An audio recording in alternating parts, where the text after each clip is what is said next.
Hello friends, welcome to Ninja. I am Nisha and today we are going to study the topic of CTET Teaching Aptitude and the subtopic Learning.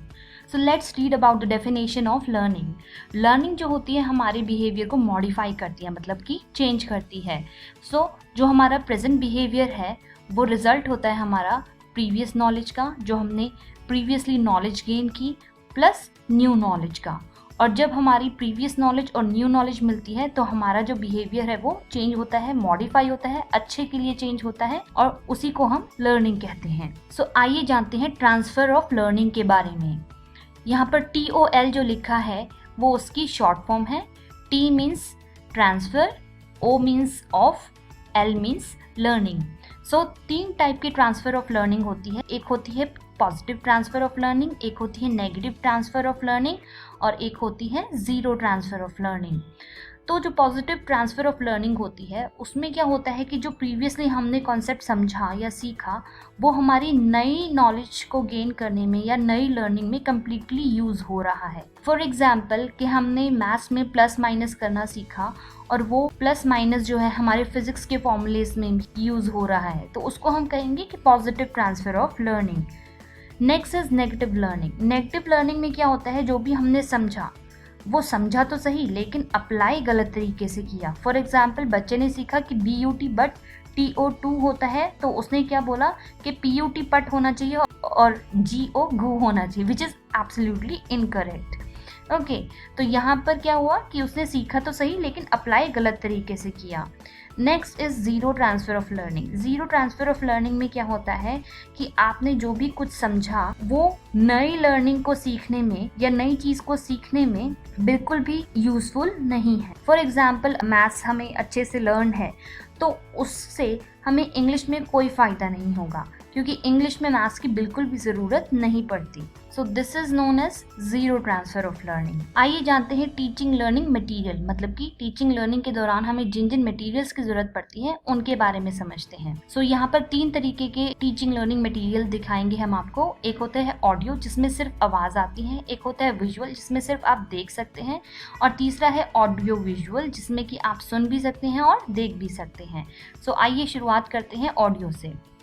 Audio में सबसे पहले है MP3 player में आपने voice record करके या कुछ भी रिकॉर्ड करके उसको फॉरवर्ड या बैकवर्ड या फिर पॉज भी कर सकते हैं, बट ये बहुत पहले यूज़ होता था. इसमें आप कोई भी वॉइस रिकॉर्ड कर सकते हैं और कैसेट भी डालकर बच्चों को सुना सकते हैं. Next is radio. रेडियो सबको मालूम है कि इसमें कुछ स्टडी के चैनल भी होते हैं जिसमें कि आपको नॉलेज की बातें बताई जाती हैं और आजकल की जो रेडियो है वो बहुत ही एडवांस हो गई है जिसमें कि आप पेन ड्राइव भी लगा के सुन सकते हैं. Next is tape recorder. Tape recorder में आप जानते हैं, आपने देखा होगा कि इसमें कैसेट लगा के आप कोई भी म्यूजिक या फिर कोई भी एजुकेशनल कैसेट को सुन सकते हैं. Next is microphone. माइक्रोफोन आपने देखा होगा जब क्लास बहुत बड़ी होती है, नंबर ऑफ स्टूडेंट्स बहुत ज़्यादा होते हैं तो टीचर्स इसको अपने कॉलर पे लगाते हैं या फिर अपने हेड पे लगाते हैं सो दैट कि उनकी आवाज़ जो है वो बच्चों तक पहुंच सके. Next is gramophone. इसमें कुछ CD की तरह होता था, ये पहले CD जैसे होती है वो इसमें हम सुन सकते थे, बट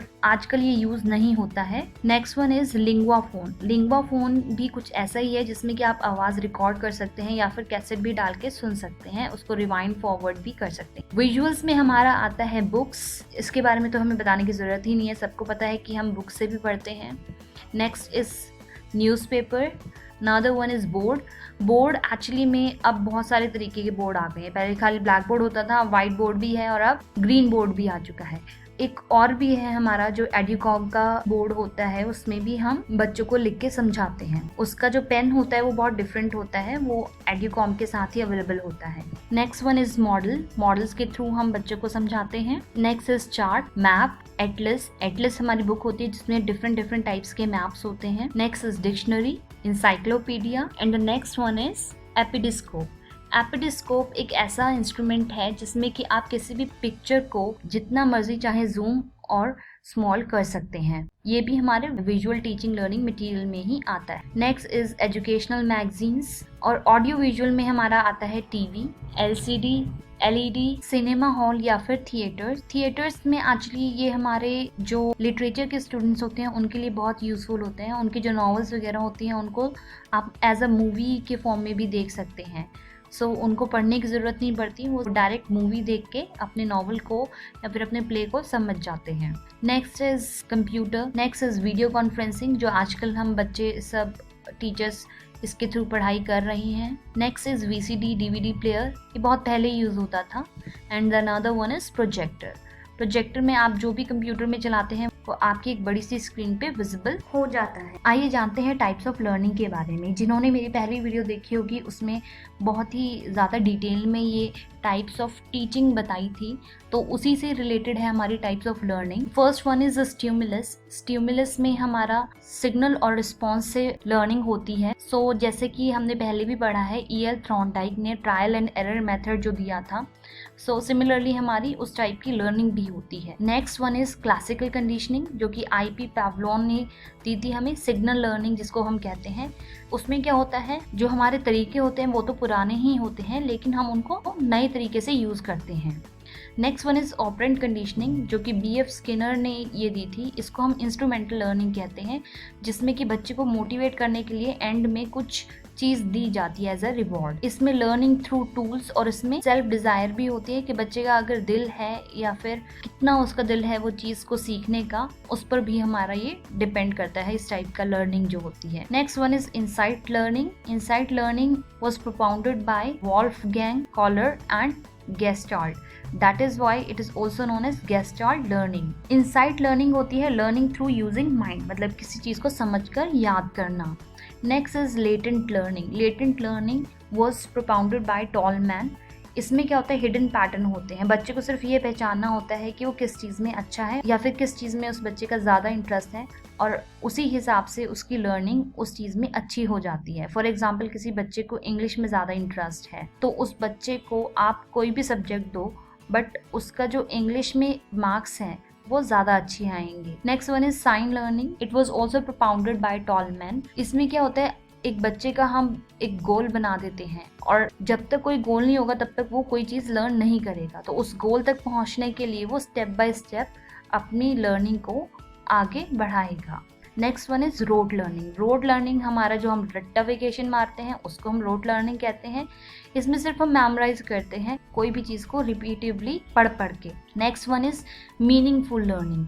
जो मीनिंगफुल लर्निंग होती है वो एक्चुअली में किसी भी चीज़ को हम जब अच्छे से समझ जाते हैं तब कहलाई जाती है। Next one is concept learning. Concept learning usually हमारी बायोलॉजी जैसे सब्जेक्ट में होती है, जहाँ पर कि हम पूरा कंसेप्ट समझते हैं। फॉर एग्जाम्पल, बायोलॉजी में हमारा कोई चैप्टर है, उसमें बोन्स के बारे में बताया हुआ है, तो उसमें सिर्फ हम हैंड्स की बोन्स को नहीं समझेंगे या फिर खाली लेग्स की बोन्स को नहीं समझेंगे, हम अपने इंटायर बॉडी में जितने भी बोन्स हैं उन सब के बारे में समझेंगे, तो वो हमारा पूरा कंसेप्ट एक हम समझ रहे हैं। Next one is chain learning.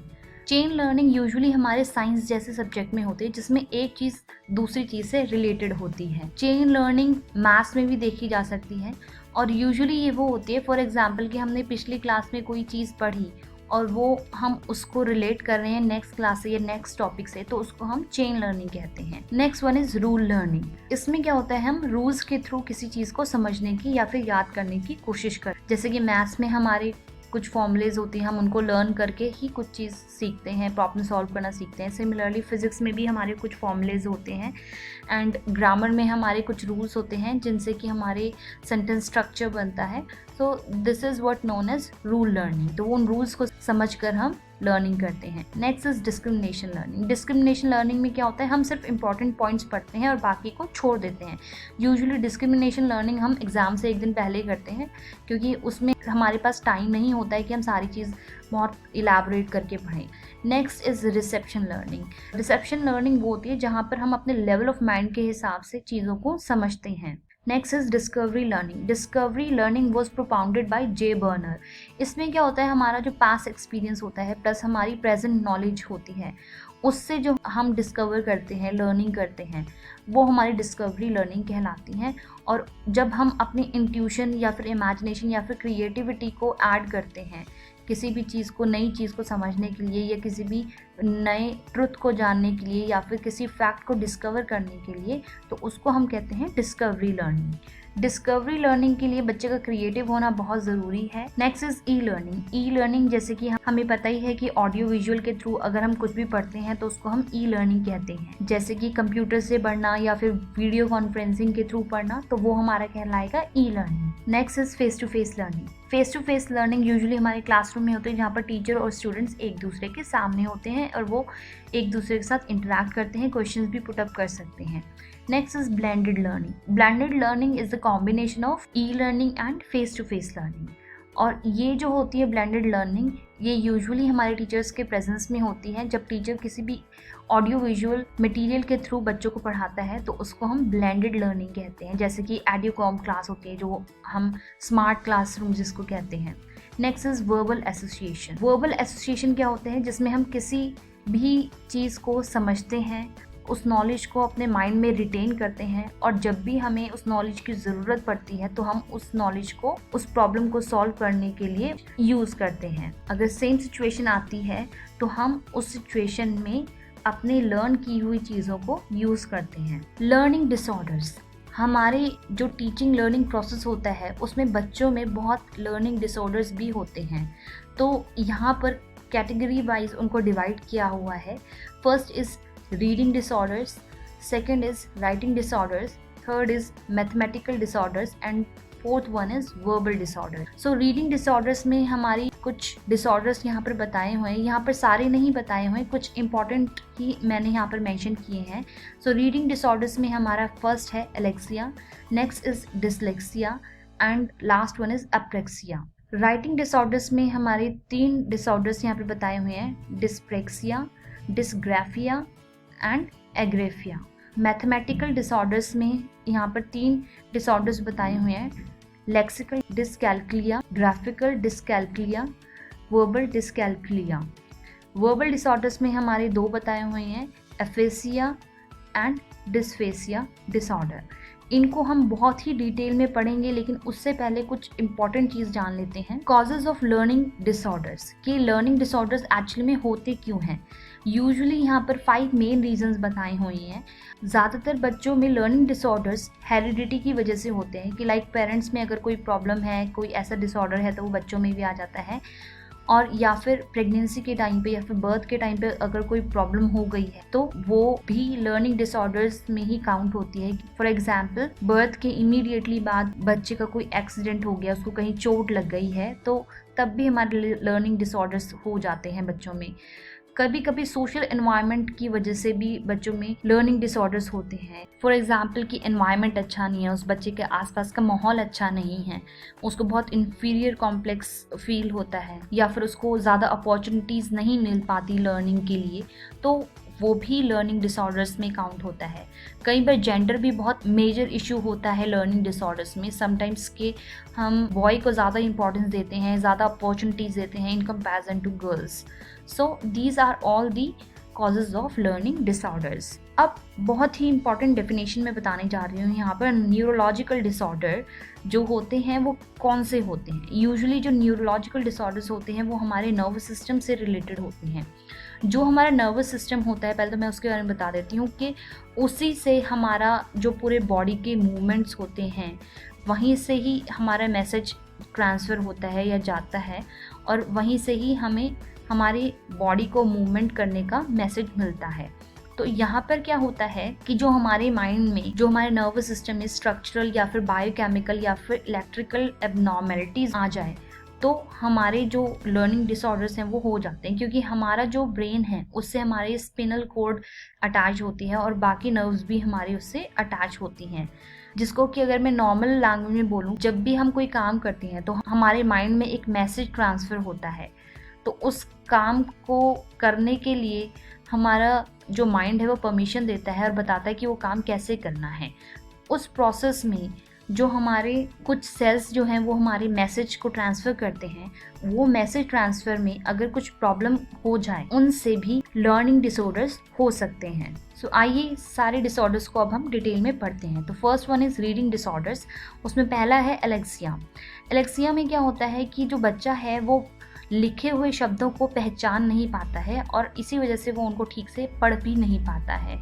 तो यूजुअली ये होते हैं हमारा, जब अगर ब्रेन में कोई डैमेज हो जाता है, कोई चोट लग जाती है, तो उस वजह से ये डिसऑर्डर होता है। Next one is dyslexia. Dyslexia भी हमारी लर्निंग डिसेबिलिटी ही कहलाती है, but that is neurological in origin. तो ये न्यूरोलॉजिकल डिसऑर्डर्स की वजह से होती है। इसमें क्या होता है कि बच्चा जो है उसकी नॉर्मल इंटेलिजेंस होती है, लेकिन वो क्योंकि लिखे हुए शब्दों को या फिर जो टीचर्स बोलते हैं या फिर किसी भी साउंड को आइडेंटिफाई नहीं कर पाता और इसी वजह से उसकी लर्निंग जो है वो इफेक्ट होती है। जो लेटर्स हैं उनको वो जोड़ नहीं पाते और उसी वजह से वो वर्ड्स को भी नहीं बना पाते या फिर डिकोड नहीं कर पाते, तो उसको हम डिसलेक्सिया कहते हैं। जैसा कि आपने तारे ज़मीन पर मूवी देखी होगी, तो जो उस बच्चे को बीमारी थी वो डिसलेक्सिया थी। Next one is apraxia. Apraxia childhood apraxia of speech, जो कि CAS कहलाता है। यहाँ पर क्या होता है कि जो हमारा ब्रेन है वो ठीक से फंक्शन नहीं कर पाता। फॉर एग्जाम्पल कि बच्चा कुछ बोलना चाहता है या साउंड क्रिएट करना चाहता है, लेकिन वो नहीं कर पा रहा क्योंकि उसका जो ब्रेन के साथ कोऑर्डिनेशन है वो ठीक नहीं है या फिर उसमें प्रॉब्लम है। जो छोटे छोटे अक्षरों को जोड़ के वो वर्ड नहीं बना पा रहा बच्चा, या फिर वर्ड्स को जोड़ के एक सेंटेंस या फिर फ्रेज नहीं बना पा रहा, तो ये हमारे ब्रेन के खराब कोऑर्डिनेशन की वजह से होता है। यहाँ पर हमारी वीक मसल्स का कुछ लेना देना नहीं है इस डिसऑर्डर से, क्योंकि ये हमारे ब्रेन से रिलेटेड होता है। Next one is writing disorders. Writing disorders में सबसे फर्स्ट है हमारा डिस्प्रेक्सिया। डिस्प्रेक्सिया को हम डेवलपमेंटल कोऑर्डिनेशन डिसऑर्डर भी कहते हैं, DCD, जो कि हमारी फिजिकल कोऑर्डिनेशन को अफेक्ट करता है और उसी वजह से जो बच्चा होता है उसको जब वो चलता है या कोई भी मूवमेंट करता है, चाहे हाथ की हो या पैर की हो, बहुत क्लम्जली करता है, बड़ी खराब तरीके से, क्योंकि उसका कंट्रोल ठीक नहीं होता है। जो साइकोमोटर कंट्रोल है वो अच्छा नहीं होता। Psychomotor control in the sense कि ब्रेन जो है वो मूवमेंट को ठीक से कोऑर्डिनेट नहीं कर पा रहा है या फिर उनका कोऑर्डिनेशन जो है वो ठीक नहीं है।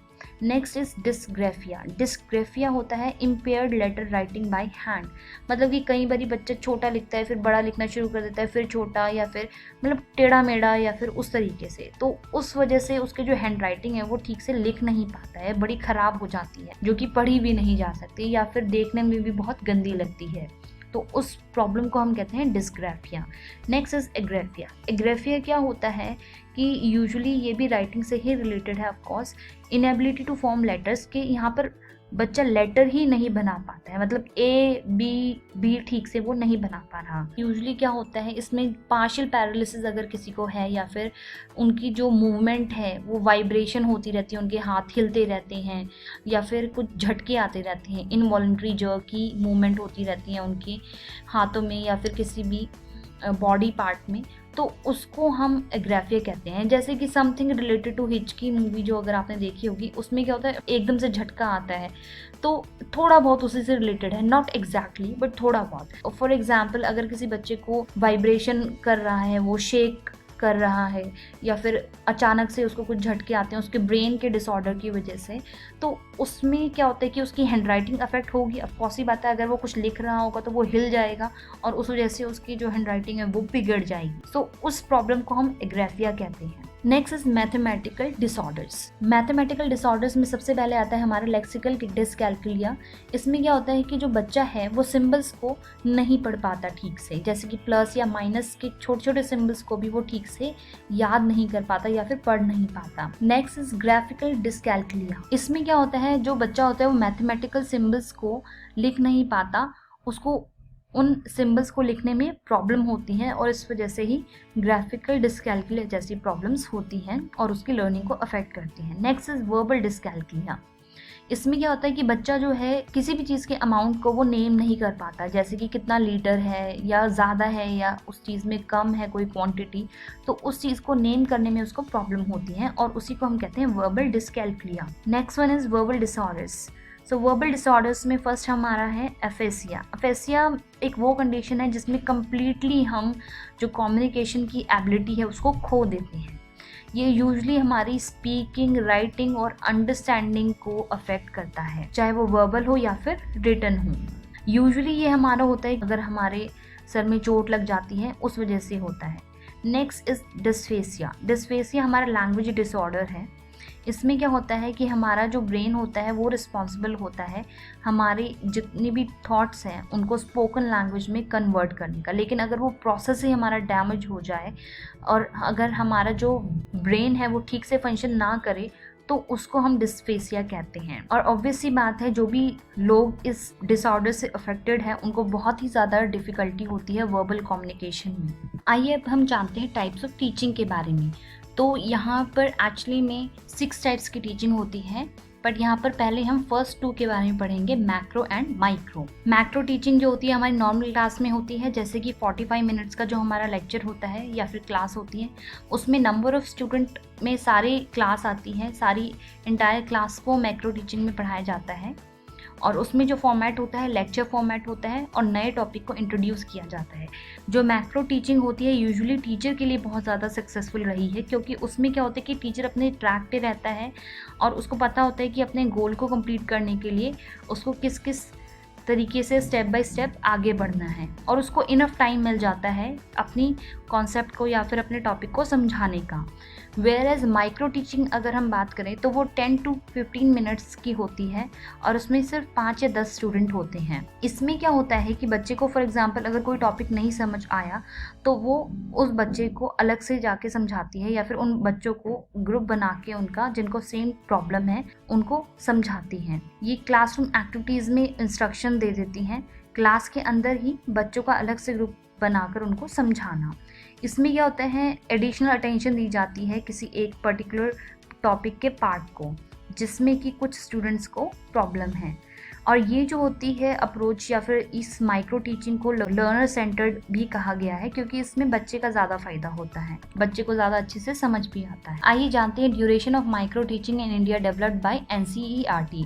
यूजुअली तो अभी हमने पढ़ा कि ये जो माइक्रो टीचिंग होती है 10 से 15 मिनट की होती है, लेकिन इंडियन कॉन्सेप्ट में या इंडियन एजुकेशन सिस्टम में माइक्रो टीचिंग को 36 मिनट्स का बताया गया है या 36 मिनट्स की होती है। इसमें क्या होता है कि टीचर पहले प्लान करता है और उसमें फिर 6 मिनट के लिए बच्चों को टीच करता है और उसके बाद 6 मिनट तक वो बच्चों का फीडबैक लेता है कि बच्चों को कितना समझ आया, कितना नहीं समझ आया। और जैसा भी रिस्पॉन्स होता है बच्चे का, फॉर एग्जांपल कि अगर उसको समझ नहीं आया या फिर किसी भी पार्ट में उस बच्चे को अभी भी प्रॉब्लम है तो टीचर रीप्लान करता है। 12 मिनट वो रीप्लान करने में लगाता है और उसके बाद दोबारा से उसी टॉपिक को समझाता है लेकिन नई टेक्निक्स के साथ, और दोबारा से वो बच्चों का फीडबैक लेता है। तो इसमें टाइम के अकॉर्डिंग आपको दिखाया हुआ है इस फिगर में कि कैसे 36 मिनट्स का इंडियन एजुकेशन सिस्टम में माइक्रो टीचिंग का कॉन्सेप्ट रखा गया है। तो आइए जानते हैं टाइप्स ऑफ टीचिंग के दूसरे पार्ट्स। यहाँ पर थर्ड टाइप ऑफ टीचिंग है ग्रुप टीचिंग। तो यहाँ पर क्या होता है कि बच्चों का ग्रुप बना के उनको पढ़ाया जाता है। Next is remedial teaching. Remedial teaching में क्या होता है कि अगर बच्चे की कोई प्रॉब्लम है तो उसको सॉल्व करने के लिए या उस प्रॉब्लम को डायग्नोज करने के लिए वो टॉपिक दोबारा पढ़ाया जाता है। नेक्स्ट वन इज री टीचिंग। री टीचिंग में क्या होता है कि पूरा कॉन्सेप्ट ही दोबारा पढ़ाया जाता है। इसमें कोई टॉपिक या किसी कॉन्सेप्ट का पार्ट नहीं, इसमें पूरा का पूरा लेसन या फिर पूरा का पूरा जो क्लास है वो उसको दोबारा ही पढ़ाया जाता है, उसको हम री टीचिंग कहते हैं। फॉर एग्जांपल कोई ऐसा डिफ़िकल्ट टॉपिक है जो पूरी क्लास को ही समझ नहीं आया पहली बारी में, तो उस टॉपिक को हम दोबारा से पढ़ाएंगे नई टेक्निक्स के साथ, सो दैट कि बच्चों को समझ आ जाए, नए या फिर अट्रैक्टिव टेक्निक्स के साथ। Next one is integrated teaching. Integrated teaching वो होती है जिसमें कि एक इंक्लूसिव क्लास होती है। Inclusive class in the sense जहाँ पर नॉर्मल और एबनॉर्मल दोनों बच्चों को एक साथ एक ही क्लास में पढ़ाया जाए, और उस टीचिंग को हम कहते हैं integrated teaching. Usually integrated teaching में हम ऑडियो विजुअल मटेरियल का यूज़ करते हैं, बिकॉज वो बच्चों को कोई भी टॉपिक समझाने में ज़्यादा सक्सेसफुल होता है, क्योंकि उससे टीचर को भी इतना एफर्ट नहीं करना पड़ेगा और बच्चे को भी इतना एफर्ट लर्निंग में नहीं करना पड़ेगा, क्योंकि ऑडियो विजुअल के थ्रू वो और भी ज़्यादा अच्छे से उस टॉपिक को समझ पाएगा। That's all for today. See you again. Bye bye.